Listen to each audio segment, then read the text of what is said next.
Just imagine, মনে করো এখন সালটা 2038। তুমি পড়াশোনা করে এখন অনেকটাই প্রতিষ্ঠিত। এবার তোমার স্বপ্ন পূরণের সময়। সবার প্রথমে তুমি তোমার প্রিয় মানুষটাকে দেখতে সাউথ কোরিয়া যেতে চাও। তোমার পরিবারও তোমাকে পারমিশন দিয়েছে। কিছুদিন পরে পাসপোর্ট তোমার হাতে।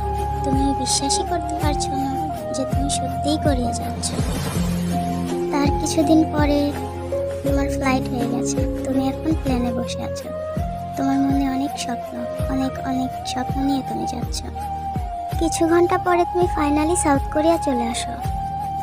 তারপরে তুমি তাকে পাগলের মতো খুঁজতে থাকো, কিন্তু তুমি তাকে খুঁজে পাও না। তোমার সবটা এলোমেলো লাগছে, তবুও তুমি হাল ছেড়ে দাওনি। তাকে দেখার জন্য তুমি সেখানেই থাকতে শুরু করো। তোমার প্রায় 2টা বছর কোরিয়াতেই কেটে গেছে, কিন্তু এখনো তার দেখা পাওনি। তুমি তাকে দেখার আশা প্রায় ছেড়েই দিয়েছো।